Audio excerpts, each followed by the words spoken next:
15 let staro družinsko hišo so arhitekti natančno preštudirali in premetali tlorise v vseh 3 etažah. Po novem je nastala 3-stanovanjska hiša s povsem drugačnim slogom interjerja, kot ga je imela pred prenovo. Torej, ne le nov posodobljeni make-up, temveč tudi popolnoma nova vsebina.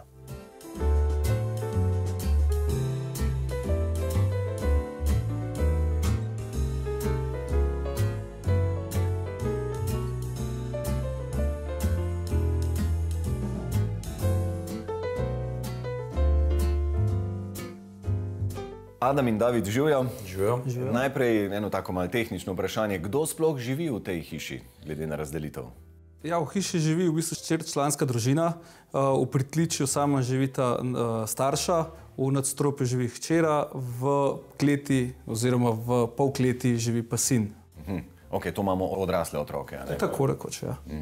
In kaj je bila specifika te prenove?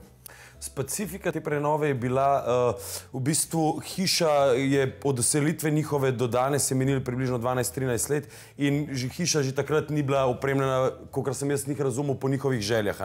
Tako da njihova želja je bila, da se to kompletno renovira. Sami niso hoteli imeti nekih stikov z izvajalci, tako da so v bistvu vse od projektiranja do izvedbe prepustili nam. Pa bom rekel, kar je bila zelo pametna odločitev njihova, je bila to, da so se mogoče, kar se dizajna tiče, zelo prepustili. Imeli so neke svoje zahteve normalno, pa tudi določene stvari, bom rekel, smo prilagajali na njihov stil življenja in tako naprej, ampak v večini so se pa prepustili, kar bom rekel je na koncu zelo dober rezultat. Bom rekel, v naši zgodovini dela so bili to najboljši rezultati, ki se stranka prepusti, da se ne vtika preveč v sam dizajn. Pa želja v bistvu bila naročnika to, da se v bistvu hiša loči nekako na 3 dele, pa da se še zmeraj nekako z dizajnom poveže in njihove želje in njihovo življenje v eno enoto. Gre za precej veliko hišo, ki ima 380 kvadratnih metrov bivalne površine. Ta je, kot rečeno, razdeljena v 3 etaže. V polkletni etaži živi odrasel sin. Pritličje je rezervirano za starše in pisarniške prostore. Na podstrehi pa ima zdaj svojo rezidenco mlajša hči. Oblikovalci pri tej prenovi niso bistveno spreminjali tlorisa. V pritličju so podrli 2 steni, da so se znebili ozkega prehoda med hodnikom in dnevnim prostorom. V nadstropju pa prav tako 2 manjši steni, da so dobili bolj povezan prostor. Pri prenovi so popolnoma slekli obstoječi interjer in to vse do tal, tako da so od starega ostala samo še okna. Pri oblikovanju interjerja sta se oblikovalca poigravala predvsem s pohištvom in svetili. Učinek domačnosti in elegance pa sta dosegla tudi z zavesami, ki imajo v tem domu pomembno mesto. Veliko stvari je, ki bi jih veljalo nagovoriti. Med drugim so mi padle v oči zavese, markantne zavese po dolgih linijah. Kakšna je njihova vloga? Ogromno se strankami borimo za zavese, mi posebej. Zaradi tega, ker bom rekel, stranke ali niso navajene, ali so mogoče navajene na tiste stare zavese, ki so jih imeli včasih doma, da so to prahonabiralci in tako naprej. Mi pa zelo poudarjamo, da so zavese, ker bom rekel, optično zmehčajo prostor, drugič upijajo veliko zvoka, tako da manj odmeva, ker bom rekel, zdaj imamo več ali manj tudi, če pogledamo na okoli trde materiale, razen tepiha v dnevni sobi, pa mogoče sedežne, in je zelo pomemben imeti zavese zaradi samega zvoka, oziroma zaradi akustike v prostoru. Ampak to, da so po celi liniji, da imamo skoraj celi 2 stranici zaprti zavesami, tukaj je ena dodatna funkcija, da podaljša, da ne gre samo za zastiranje steklenih površin. Tako je, ja, pač dati videz elegance. Če imam zaveso pač čez celo steno, ne zaznamo, kje je konc okna in pač zvečer, predvsem zvečer, ker ni svetlobe zunanje, imamo občutek, da je oken daljši, kakor pač je sama pač dejansko odprtina okna.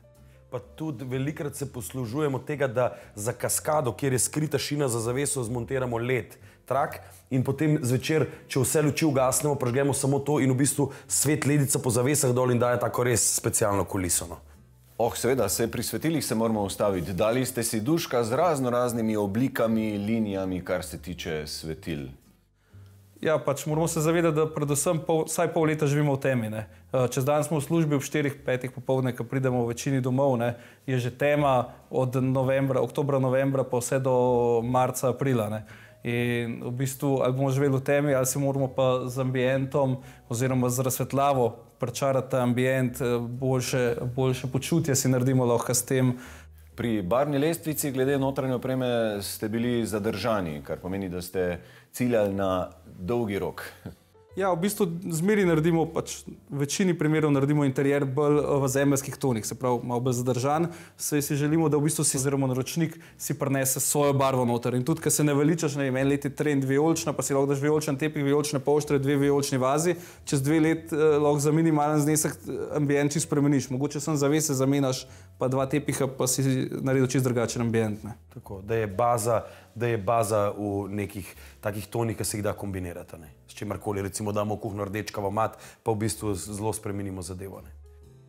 David in Adam imata rada čiste linije in čim več zaprtih shranjevalnih površin. Prostor je namreč videti manjši, če je v njem preveč vogalov, medtem ko ravne linije povežejo in dajejo vtis večje površine. Na sredini kuhinje je bil nekoč dimnik, ki jo je delil. Nova kuhinja je potegnjena naprej. Niša, ki je ostala zadaj, pa je zdaj skrita shranjevalna površina. Nad jedilno mizo je bila nekoč preklada, ki sta jo oblikovalca razširila in tako skrila. S tem sta dobila večjo površino, na katero sta obesila markanten lestenec, izdelan v Sloveniji. Pa tudi sicer je večina pohištva izdelana v Sloveniji, le določeni kosi so uvoženi iz Italije. Kako je bilo s časovnico te selitve in kam so šli med tem, ko ste jim hišo na pol razsuli in ste jo prenavljali? Ja, v bistvu smo razdelili prenovo na 2 dela. En del je bil nadstropje in mansarda, drug del je bil pa pritličje oziroma spodnji del. Tako da smo najprej prenavljali nadstropje in mansardo, medtem so se preselili v pritličje in ko smo pač potem to zaključili, so se oni preselili v zgornja 2 nadstropja, mi smo pa pritličje prenavljali. Dobro, malo je bilo treba se prilagoditi. A so fejst trpeli ta čas? Moram reči, da kako bi rekel, temu zdržljive stranke že dolgo nismo imeli. Ja, moram reči, da sem kar pol leta ropotal nad glavo, različni izvajalci na parkingu avtomobili, se veste, kako je to vsako gosta 3 sata dosta. Oni so jih imeli kar nekaj časa. No. Tako da ja, je bilo potrebno veliko odrekanja. Ampak na koncu, glede na vse tole, so pa njihovi nasmehi toliko bolj široki. Mislim, da so rabili 2 meseca, da so vse prišli, ampak zdaj so zadovoljni, se mi zdi.